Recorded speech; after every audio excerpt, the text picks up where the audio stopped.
Okay, well, welcome again to our opportunity to just honor Juneteenth on this June 19th, 2020. We're looking forward to this fireside chat to really begin conversations and start really thinking more deeply about reconciliation as Pastor Jay has invited us to. Part of what today is Juneteenth, and so happy Juneteenth. Juneteenth is a day that we get to celebrate. There's like a somber part as well as a celebratory part. The somber part is that Juneteenth actually represents that the last enslaved people in Gallatin, Texas, got word that they were actually free, technically 2.5 years earlier. And so I don't know about you, but if I found out 2.5 years later that I was no longer in bondage or needed to be in the place that I would be, I would feel some sort of way. But it also is celebratory because it acknowledges our ultimate freedom and our ultimate end to slavery, and that they were all informed at that point.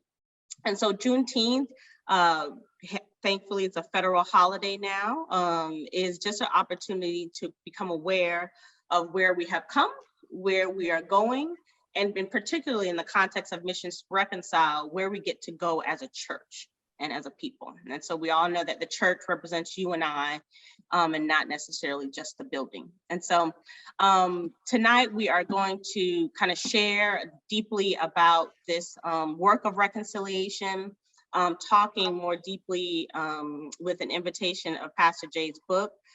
By introduction, you can learn more about Pastor Jay at jayaugustine.com, but by way of introduction, Pastor Augustine is currently the pastor of St. Joseph AME, so African Methodist Episcopal Church in Durham, North Carolina. He also serves as the chaplain for Alpha Phi Alpha Fraternity Incorporated. I'm about to say Alpha Kappa. And also, it's not the case. And also is a professor at North Carolina Central University School of Law, which is my alma mater. And also engages in Duke University Center for Reconciliation, which I have had a privilege of participating in their summer program. He currently has a book out in which we will speak about today. And just on a personal note, Pastor Jay was one of the pastors to do our first pilot program of Path to Reconciliation, which is our core program where we bring together predominantly single race churches, a predominantly Black church, a predominantly white church, to really engage in conversations around race, racism, and to create organic relationships through that. And so it is really good to kind of circle back in the midst of a pandemic, because that was pre-pandemic, to really engage in this conversation a little more deeply.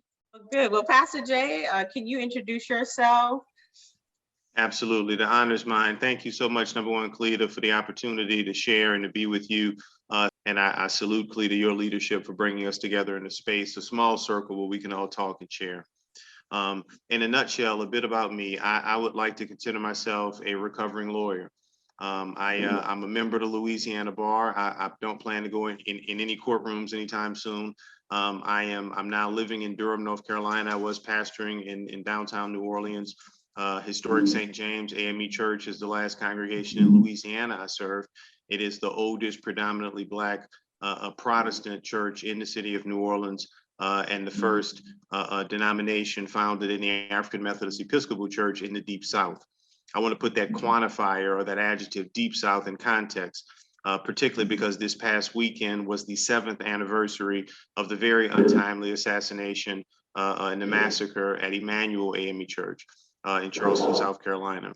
That has a lot to do with the white replacement theory or the great replacement theory. I want to touch on that in a moment, but just to give you sort of a background on my denomination's population, if you will, or its populace and how it populated throughout the Southeast, down throughout the South. We were founded in Philadelphia back in 1787 through a breakaway at the then Methodist Episcopal Church. Through that breakaway at St. George's Methodist Episcopal Church. Through that, Richard Allen, Absalom Jones, Absalom Jones broke away. Absalom Jones went on to become the first African-American priest in the Episcopal Church. Richard Allen, however, loved Methodism. So his breakaway from the Methodist Episcopal Church, he began the African Methodist Episcopal Church. And the first congregation founded in Philadelphia has its roots back to 1787. We were incorporated there in 1816. When the church moved into the South, again, the first church founded in 1816 was the congregation in at Mother Emanuel in Charleston, South Carolina. When the denomination then moved into the Deep South in 1844, the first congregation established was the one I referenced that I had the pleasure of serving, historic St. James in downtown New Orleans. Since then, in 2019, I was appointed in May of that year to serve as the senior pastor at St. Joseph AME Church. It has been a delight in serving. You serve the present age. I serve a primarily African-American congregation, but much of my work has been in the space of reconciliation. I mentioned I'm a recovering lawyer. I'm a proud graduate of Tulane University Law School. I am also a proud graduate. I earned my doctorate at Duke University. Being in Durham, still being in the South, I saw so many lines of division. So part and parcel of the reason I wrote a book on reconciliation and tried to go deep and nuanced in bringing together a fairly interdisciplinary work that looks at law and theology, or applied religion, if you want to call it, is because of the many divisions that we have in society. So in a reactive sense, I wrote the book to hopefully give both the church and the academy something to bring folks together. In a proactive sense, I tried to write a roadmap for people looking theologically and looking introspectively, Christine, at where we were, but more so at where we can be. So I'm really delighted, Gene, again, for someone as your pastor, that I have all the respect in the world for him to do something that was abnormal and say, hey, no, I met this guy, I've read the book, I want to go deep with this. He told me he's doing a sermon series from Call to Reconciliation now. And what do I say as the author? Praise the Lord, right? Okay, so wonderful stuff. I really, really appreciate that. And I'm so glad to know that he gave it coverage today in the church and the worship experience. So again, the book was written for a twofold capacity, really to be proactive and to be reactive, to sort of charter a path and how we can go forward from where we are. But also it certainly was written in response to the ugly narrative of divisions and racial divisions that we were facing in America, particularly along the lines, the campaign and the cliche line of Make America Great Again. For me, that is much, much larger than any one political candidate. It's much, much larger than any failed campaign or any campaign that was once upon a time successful. It is about unearthing demons and unearthing a side of America that we thought was gone. It's about appealing to our darker days rather than to our brighter angels. It's about unearthing things that we don't want in the public domain, but appealing to fear much more so than appealing to hope. The fear that I reference is that great replacement theory. Donald Trump and his Trumpettes have played into a passion, if you will, that has been driven by xenophobia, a passion that gave us Dylan Roof as a young man who went into a church and massacred a pastor and 8 of his congregants in a Bible study because he felt as though his socio-economic status, he felt as though his social stature in the United States was going by the wayside. Part and parcel of the Great Replacement Theory ties into the phenomenon we know as Christian nationalism. It's a political ideology. It's not a theology. It's not an orthodoxy. It's a political ideology that conflates cross and country to say that America is in a covenant relationship with God. And as America was set out in the beginning, a Puritan covenant theology growing into a manifest destiny, growing into a civil religion, which grew into January 6, 2021. It says that the original order as set out, usually white Anglo-Saxon males, must dominate and must control. That means Jews are not welcome. That means migrants or immigrants are not welcome. And it certainly means minorities are not welcome. That's a troublesome ideology, but it plays right into the Great Replacement Theory that motivated Dylan Roof. That same Great Replacement Theory also motivated a 6 shooter just a couple of weeks ago in Buffalo, New York, to target African Americans by zip code to say that at this Tops grocery store, in a food desert otherwise, this is where I'll find the largest cross section of African Americans in a however many a mile or state radius, and he goes on a shooting spree. I'm not going to get into the Second Amendment political commentary, but only on the theological concept of xenophobia and fear, and not being able to find commonality one with another. That's a real problem. So, having said all that, before we really get into the book, and I don't want to give you a long road to a small house, I just want to share with you, with all of that in the back of my mind, I am a native of New Orleans, and the book begins by drawing a metaphor or an analogy, however you want to phrase it, to my favorite food on the planet, to gumbo. And the analogy is simply this. Good gumbo brings a diverse cadre of ingredients together. Good gumbo is not just good because of the roux, it's good because the shrimp can be shrimp, the oysters can be oysters, the okra can be okra, the sausage can be sausage, the chicken can be chicken. Neither of those ingredients will replace the other. All of them are celebrated because of their individuality, but yet at the same time, they come together to make something so incredibly special in community. That's the beauty of diversity. If diversity is good for society, diversity should also be good for the church. So I lift up a reconciliation theology that begins in diversity by respecting who we are. Notice the gumbo analogy is much different than the melting pot. The melting pot of yesteryear suggests that one must give up of oneself, or melt down, if you will, in order to fit in. It suggests that to fit into the American narrative, one has to assimilate. In this day and age, I don't believe in assimilation. It's June, it's Pride Month. You get into the Zoom room, people will ask, what are your pronouns, right? We all should lift one another up and celebrate the individual autonomy that each and every one of us has, our individual identification, how we self-identify. That's part of who we are. We should celebrate those things while coming together in a wonderful community. And for our purpose as Christians, that community should be the church. So the book gets much more nuanced than that. Again, I don't want to be chatty Cathy. I don't want to give you a long road to a small house. I want to open up, Khalida, again, thanking you and for whatever comments or questions you have as we begin a dialogue. Wonderful. And so, like I said, you all, this is a fireside chat. And so if there's thoughts that come your way as we're going back and forth, please unmute yourself, chime in. This is not just a listening, but this is a listening, sharing, really plugging at some questions, because this work of reconciliation is not easy, but is what we're called to. And so to just start off real easy, if you will, Pastor Jay, you call the book Call to Reconciliation, and then it has a subtitle. But when I think of the word called, right, I think of God touching me and God speaking to me and God telling me, this is where I'm sending you. Why did you name the book Call to Reconciliation, and how does that really connect to what it traditionally would mean in the sense of calling? So I like the title as it is, and I'm smiling to myself because, full disclosure, since you asked that question, I will be transparent and give you a true answer. The book that I submitted to the publisher was tentatively titled Moving the Church Toward Reconciliation, with the concept that reconciliation is not so much a destination, but it's a journey. So moving the church in that direction, right? Highlighting its diversity, highlighting the scriptural things that bring us together to move away from xenophobia, yada, yada, yada.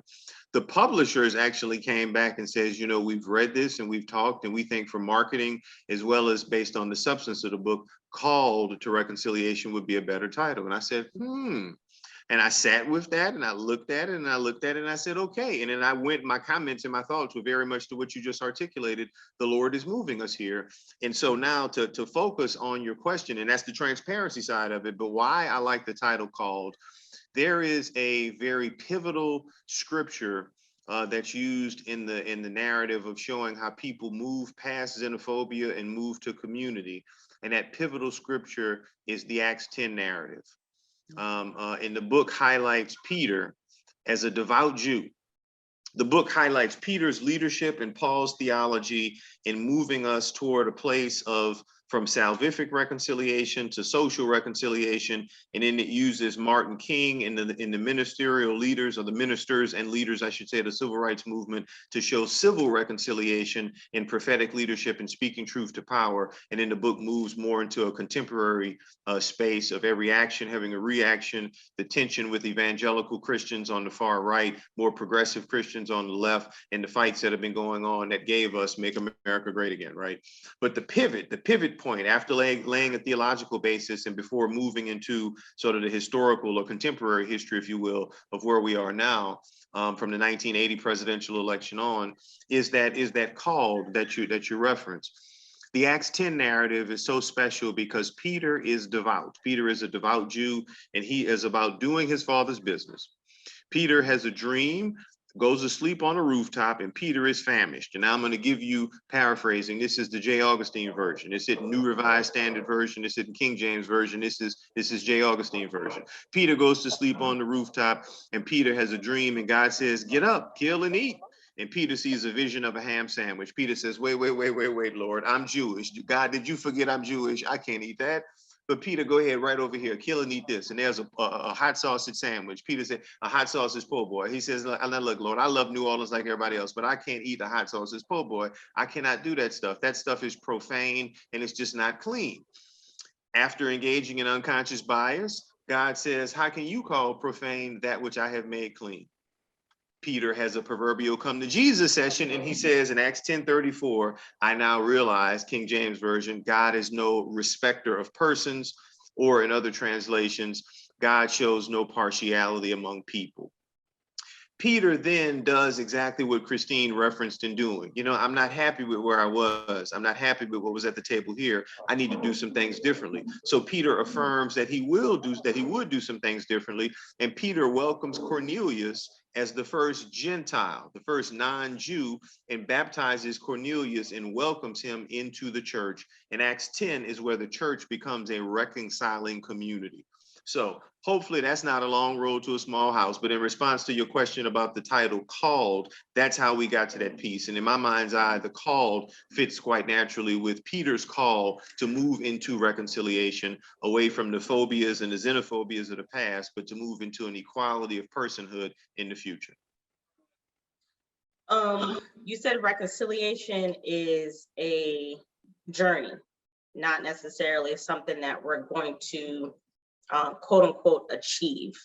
And so I get in some conversations, I get reconciliation. How can we as Black America and white America and every color in between that is not white really say that we can be reconciled if we started off not so, right? And so there's this difference between reconciliation and conciliation. And in the book, you break down 3 different types of reconciliation that I think answers that, but want you to expound on what does it mean to walk towards reconciliation if that's not quote unquote an end goal, or what is our goal as the church? Sure. So to be, I want to be precise. I say reconciliation is a journey, not so much the destination. Not meaning that you won't achieve it. I say it's not so much the destination, but our work in reconciliation is about the journey. Do I believe we ever will get there? I believe we do. We will. In the last chapter of the book, I believe touches on Revelation 7:9, where God shows diversity in the church militant here on earth, but the real diversity he intends in the church triumphant up in heaven. So I do believe once we all go to paradise, I don't believe we're going to be segregated, no pun intended, by Black, white, Jew, Gentile, Protestant, or Catholic, to give a nod to Dr. King. I believe we all are God's children, and that all of the social constructs of race, of religion, of denomination, all of those things go by the wayside, and we all serve one God. So I do believe we will go to a space of absolute harmony and equality. Eventually, that's the destination. But as we're on this side, it's about the journey. As I break that into 3 concepts in a Christocentric lens, though, reconciliation for me begins as salvific, it pivots to social, and then it moves to civil. So salvific reconciliation, social reconciliation, and civil reconciliation. And here is the diagram that's used in the book to sort of depict at least two of the three.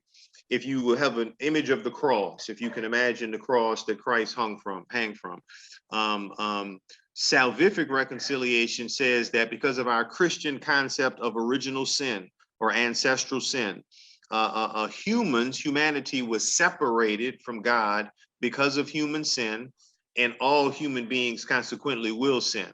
We will burn cornflakes if you give us a chance, right? All human beings will fall from grace.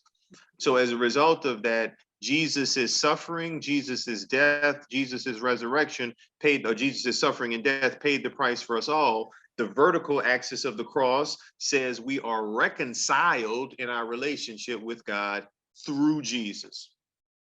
Social reconciliation is close to that. It's the horizontal axis of the cross.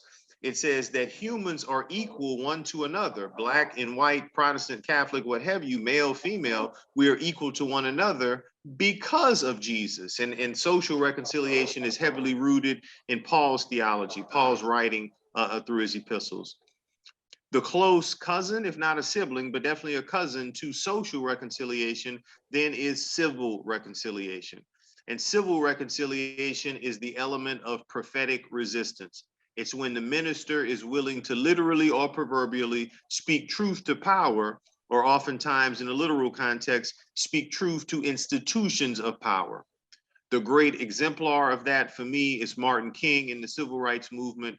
And when you think about the willingness to suffer, the willingness to put oneself on the line for the concepts in which you believe, meaning the willingness to go to jail, the willingness to march across the Edmund Pettus Bridge for equality and voting rights, the willingness to do so many things as to where you know the outcome, the freedom rides, so many things where you know the outcome will be physical brutality, but it's not about the individual, it's about the cause, and speaking truth to power, to the institutions of power. We saw that same framework, if you will, exemplified in the Black Lives Matter movement, much less so from a theological perspective or through a religious lens, but equally so from the lens of equality for all human beings.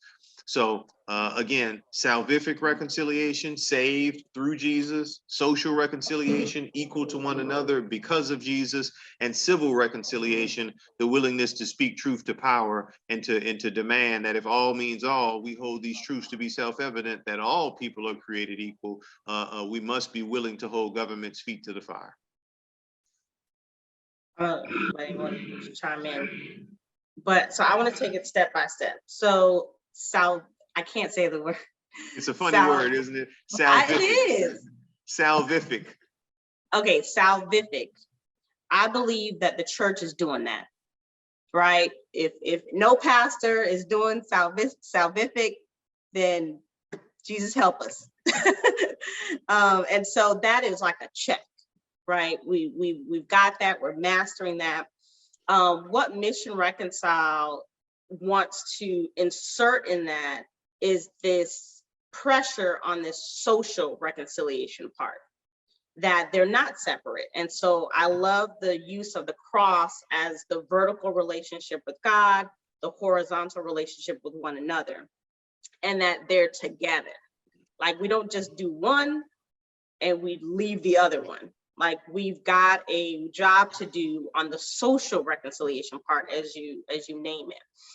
And so for the social reconciliation part, in the book, you really focus on that forgiveness is really key and critical to that social reconciliation relationship.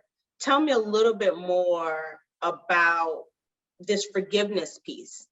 Because forgiveness is part, you referenced before, and you really hit the nail right on the head, where the question is often raised, how can we seek true reconciliation now, and there has never been a conciliatory relationship in the past? And normally that is in the paradigm of black and white. The paradigm also applies to male and female, and the scenario presupposes a dominant class and a subservient class. It presupposes one who has subjugated, and it presupposes another who has been subjugated, or subjugating, and another who has been subjugated. So when you think about the role of forgiveness in the Black-white context, particularly in America, with the narrative of white supremacy from this country's origins in 1619, one must argue that it's hard work, and it's consistently been done by African Americans, but it's hard work to give complete forgiveness for transgressions, institutional, individual, whatever the case may be. It's hard work. It's hard work to give forgiveness or to engage in forgiveness. But with Jesus as the exemplar, I can think of no greater example than what I love to preach on Good Friday as one of the 7 last sayings, as Jesus is hanging from the cross: Father, forgive them, for they know not what they do. So forgiveness is really, really, really hard work, and the forgiving is usually done by the class that's been subjugated.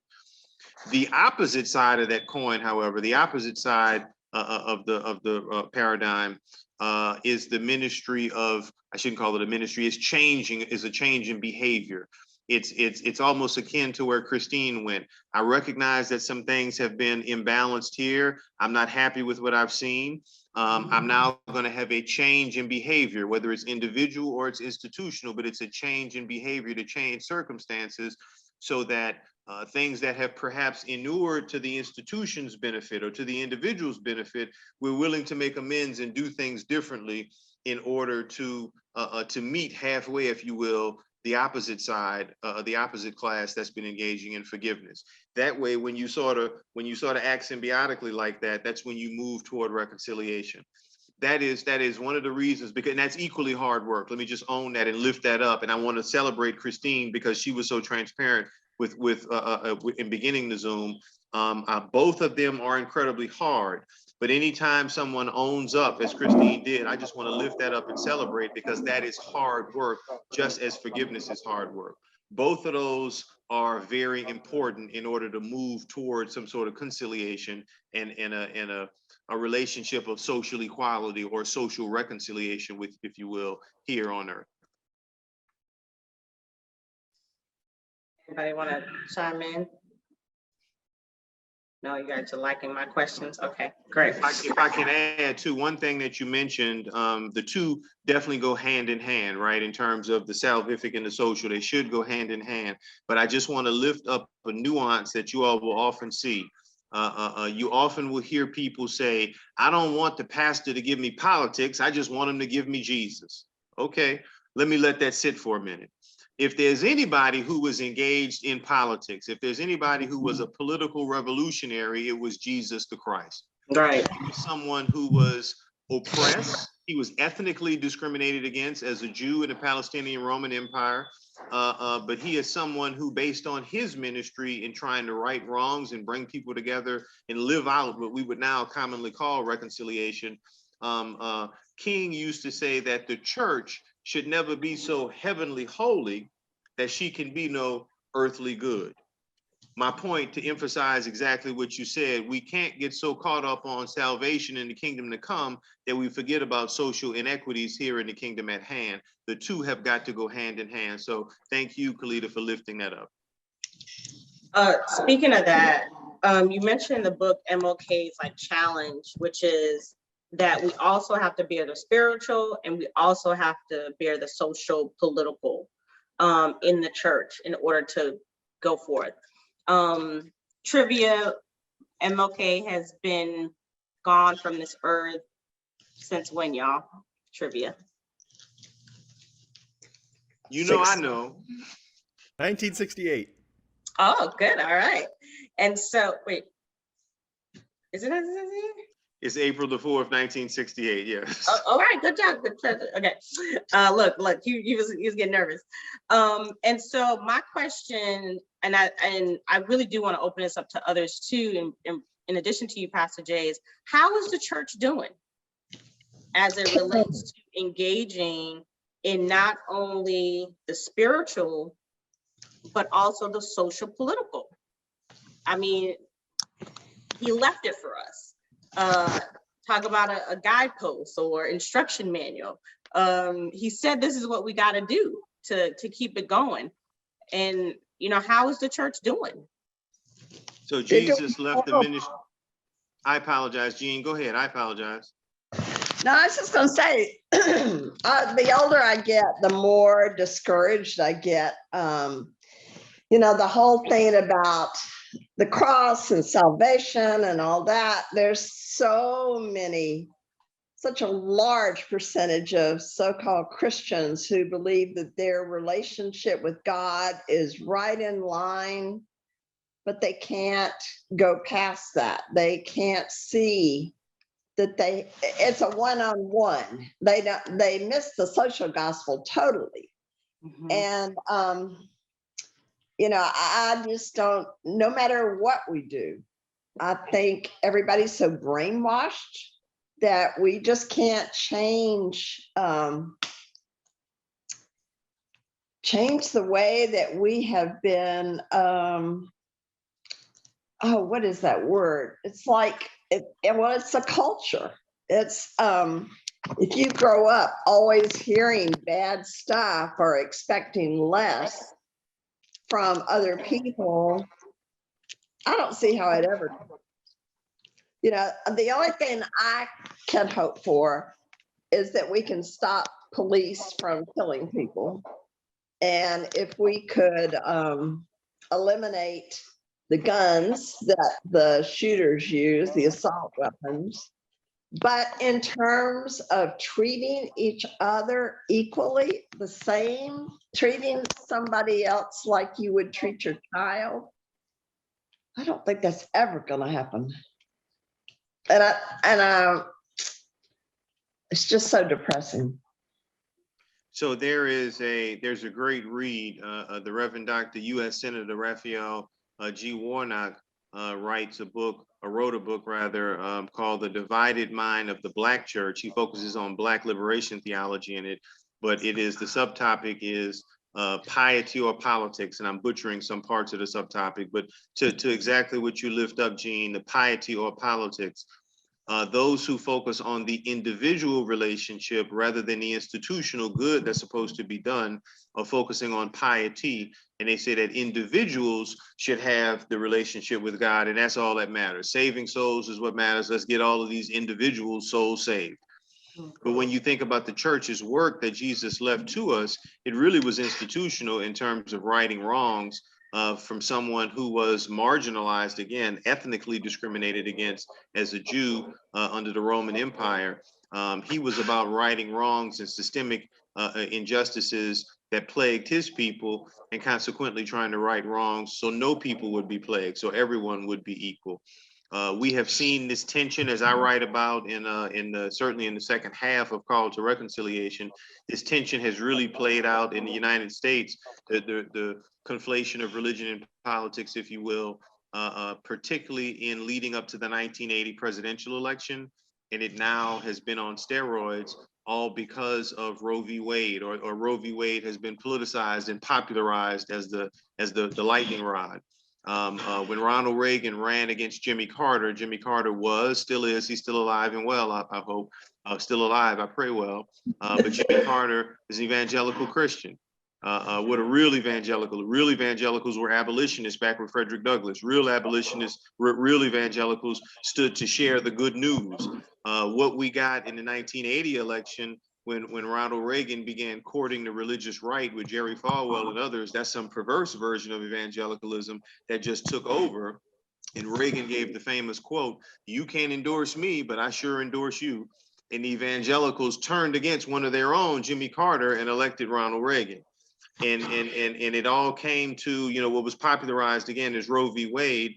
But around that clarion call, our conservative evangelical brothers and sisters have been a reliable subset of voters, a reliable sect of voters for Republican Party candidates, even such to the point that the last two presidential elections, particularly the 2016 election, 81% of self-described evangelical voters voted for a candidate who is anything but theologically sound. The one who says 2 Corinthians, the one who holds up a Bible outside St. John's Church and they say, is that your Bible? It's a Bible. It's how can you? Right? but we're in that tension. So what you're lifting up, I agree with 110% is what I'm saying. But let me say this, I'm not taking anything back that I said, but as a white Christian in a white church where you like the pastor, okay, I felt like this morning he was relying on the gospel in Matthew and on your book to say, here's what I'm basing everything on, because he knows there's people in there who are going to come up afterward. So he has to set it up so that he has some authority beside himself. And in our church, there is not one picture of a Black Jesus or Black Madonna, or in the Sunday school rooms, there's no Black art in the church. The nursery school, which is separate, I mean, we support it, but it's separate. They are really good at having multicultural things, but the rest of the church isn't. And I brought my children up in that church. And I was a Sunday school teacher, and I never even noticed that. I feel so guilty now. But even though we brought it up, nothing changes. I mean, we just go on to the next study. So that's the part that's like, and we're not evangelical, that's for sure. Well, Jean, you get to be the agitator. You don't let them move on to the next thing. Yeah. You know, for whoever's children are next to be brought up in that church, if that's something that you see is evident and clear. An asylum seeker who's going to our church, a 10-year-old. And it's not because of anybody's bad intentions. It truly is not. It's because of blindness and unconsciousness, almost. That Kalita, I met you through William Teeley in that Monday group. Remember? Yeah, I think we were reading Cast. And that group was formed because of our wanting to have something about contemplative practice and meditation with a social equity thingy. And yet, even in that group, we keep getting off track. I mean, I'm not here to blame people, but I'm saying the best things that I mean, like even what you just said, Jay, and what my Jay just said this morning, ignored the fact that the United Methodist Church, Episcopal Church South, Jay said we weren't ever for segregation. Well, the Methodist Episcopal Church South was. That's how we split. So anyway, I'm sorry to be a downer. Tammy, you got off mute, and Pastor Joe, I want you to answer this question too. Yes, I was just going to continue what Jean was saying by adding a little perspective from my perspective and what I do. So I think what was a great agitator, unfortunately, in the past couple of years, was need and survival within the church, because communities just needed, and with working with an organization that works with churches, we are historically Florida Baptist Children's Homes. So I do work with the evangelical and conservative Christians quite often. And sometimes me walking into the room is a bit of a surprise. Hello, everyone. Yes, I'm a Black woman in leadership within this organization. But I will say what was a great agitator, like I said, was need and survival. And so the focus, I would say, shifted as I spoke to churches from who to help or who we want to be seen helping to who needs our help, because we all need help in some way. And the pandemic kind of brought some of that out. And it was encouraging that that's what was happening, but it was not encouraging that it took a pandemic to get that going. What I'm wondering now is, as we kind of feel like we are on the other side of this, now it's a conversation of, I feel like a lot of people got a crash course in allyship, in empathy, in valuing people who look different and live differently than they do on levels other than just a need that they can address.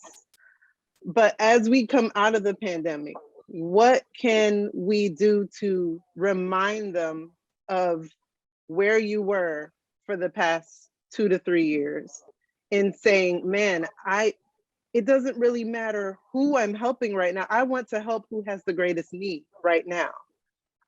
Because I think if we could help the church keep that perspective, and I'm saying the church as a general term, I think it would help with some of this. I know that I don't know what those steps are to do that.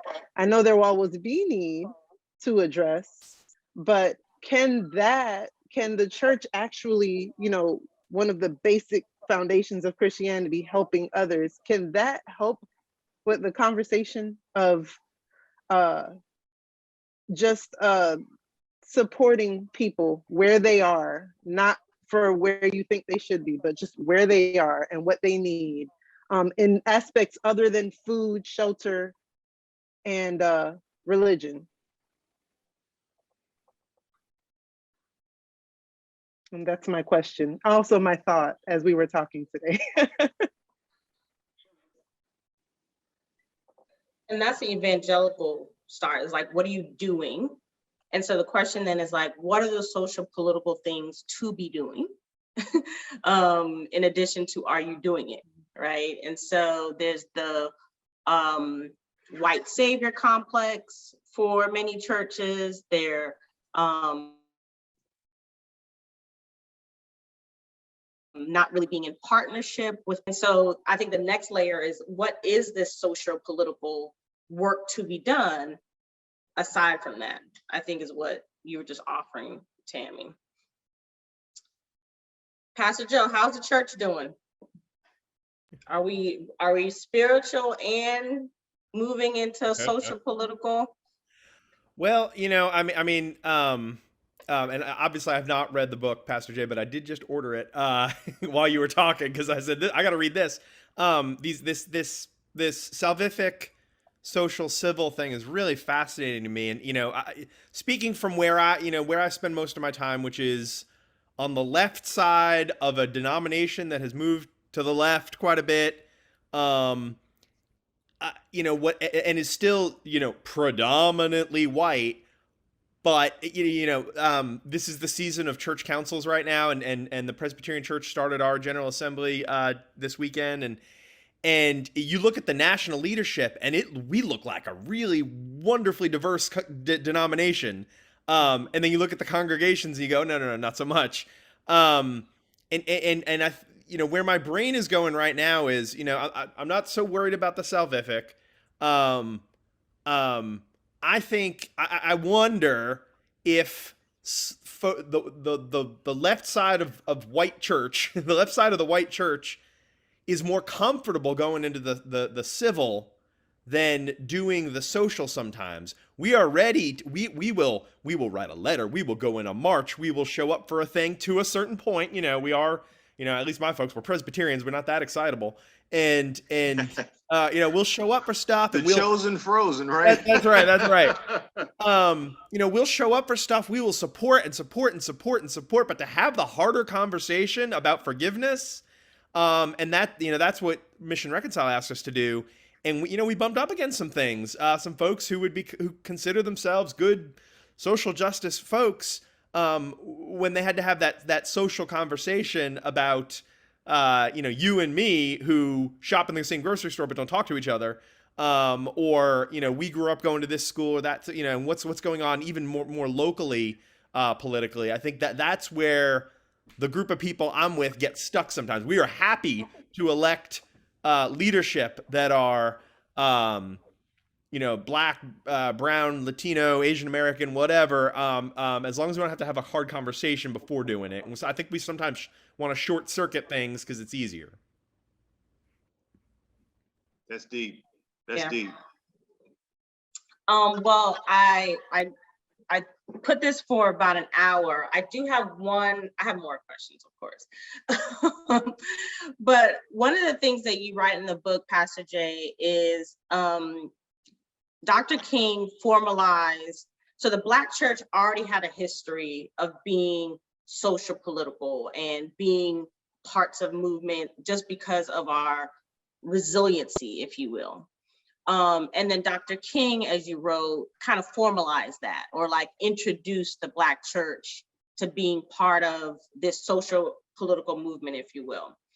My question when I read that was, I agree, what was and maybe you get to answer this, maybe someone else doesn't, and maybe it gets to be food for thought, what's the white church, if you will, ethos to be doing social political work? What's the thing, or who was the person? I read about is it Baumhoff? Dietrich Bonhoeffer. There you go. But that's not in America.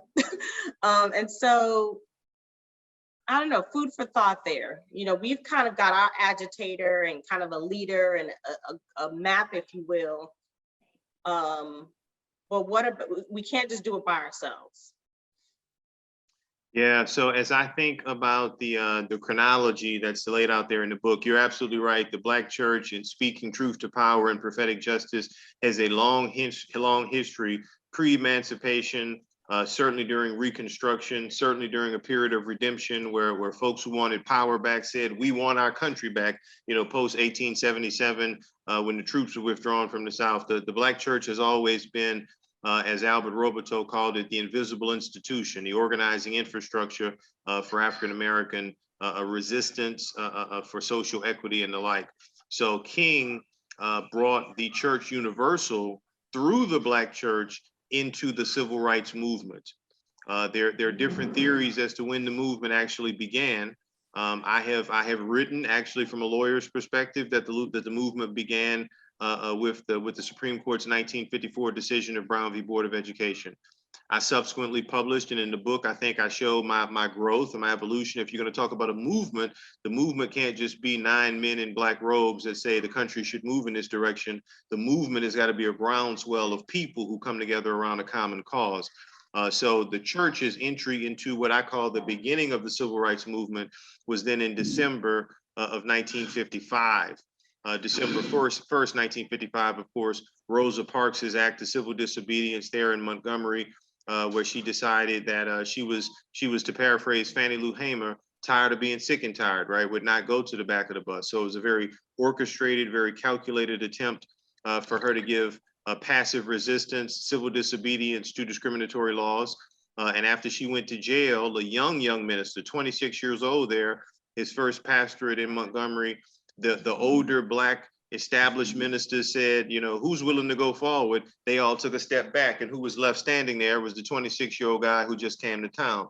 So Martin King gave wonderful oratory at Holt Street Baptist Church, I believe December 5th, 1955, that really entered the Black church and consequently the Church Universal into a formalized movement for prophetic justice, a movement for civil reconciliation, for full human equality, and speaking truth to the institution of power. In terms of who the white church is, I could answer that question, or what the white church is doing.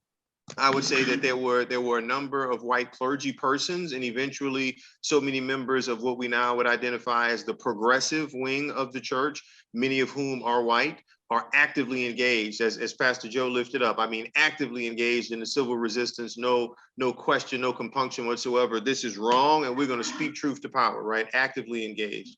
King gave a formalized entry, but others have since come along. There still is a tension, as Jean or as Christine highlighted earlier. There still is a tension of folks who want to be so heavenly holy that they can be no earthly good. You'll always have that friction of piety or politics. Politics and being political does not mean necessarily being partisan. Politics, when you look at that word as it comes from the Greek, it literally means affairs of the cities. So when one is involved in civil matters, by definition, they are taking a political position that has nothing to do with voting R or D, or whether your favorite color is red or blue. It has to do with fairness and equity. In the church universal, mainline denominations, I see many of whom are now into the ministry of reconciliation because it's the right thing to do. Yet I fully recognize many of our more conservative evangelical brothers and sisters are still out going for the individual aspects that Gene was making reference to, putting so much focus on individual salvation and piety to the exclusion of social good for others. So those are my thoughts. What I hear from that is there's this invitation for white clergy, white church, predominantly white church, to enter into this, as Dr. King made it formal, if you will, and whosoever will. And it's this invitation of being courageous and bold and really walking into that. Well, I don't want to keep y'all longer than I said I would. A part of what we do here at Mission Reconcile is to agitate this, but really wanting to create this movement, and just really so grateful for Pastor Jay's book and that he's done Mission Reconcile's programming to really connect the dots and try to figure out how do we really agitate a lot more is my goal. But these are different ways to get involved. Gene, you can email at team@imareconciler.org for direct. You might even have my personal contact, and that's fine too. We would love for you to take a survey to see just kind of what was helpful about tonight, as we're thinking about how we really talk about this even more and invite courageous conversations. We had 3 donors, and Pastor Joe, you were one of them, that we want to give the book to. And so if you did just purchase the book, the one we send to you, you get to pay it forward. Sounds good? And so we have 3 donors that we're going to send your book, Pastor Jay, to, in hopes that it continues to start some conversations going forward. And so that's it. Look, I had all these nice slides, y'all. I didn't do nothing. I just wasn't on it. I just dived right in. So thank you so much, Pastor Jay, for taking time on this Juneteenth, all of you, to really just honor today. How many people who go to a job have off tomorrow? Pastor Joe, did you say you don't have to come in for Juneteenth? Did you say well, it's a church. I'll be in a little bit.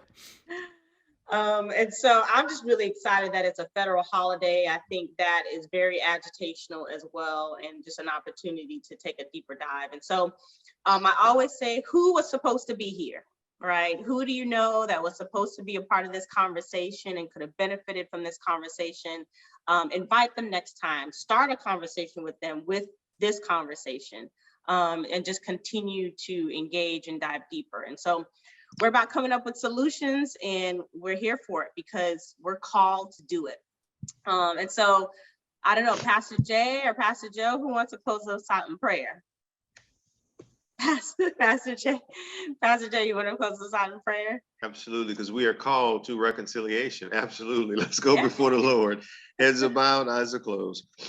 Precious and wonderful God, we thank you for this time of sharing. We thank you for this time of vulnerability. We thank you for this time of friendship and for this time of trust. We thank you for opening our hearts and our minds so that we were able to learn from one another, dear God, as ultimately we always learn from you. Now, please, as we leave this vital and sacred virtual space, dear God, please allow us to never leave your holy presence. This is our prayer in the precious name of Jesus. Amen. Amen.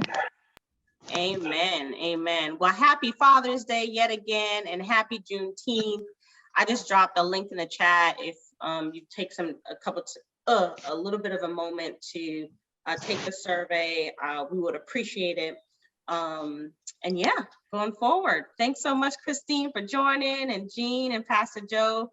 Pastor Joe, I want to thank you for ordering the book. And if once you read, you see appropriate to do so, please share with your congregation. Bible studies, several people are doing Bible studies on it. I think the theological core of it can only enlighten people. So I certainly would appreciate that. Awesome. Yeah, it looks exactly what I've got a bunch of folks who would just love to dive right in. So Awesome. Yeah, it's what Mission Reconcile's founded on, but I don't want to do that. So I'm glad that Pastor Jay's book does, you know what I mean? It's like, there's a quick reason, but for people who need a deeper dive of why this is, Pastor Jay's book really highlights that and lays it out.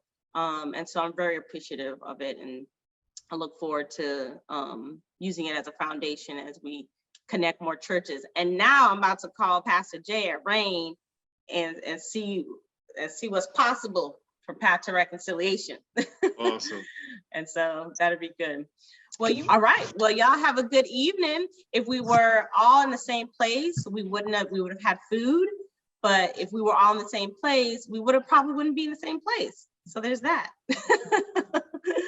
But thanks for taking some time this evening. You all enjoy the rest of your evening. Happy Juneteenth. Start a conversation.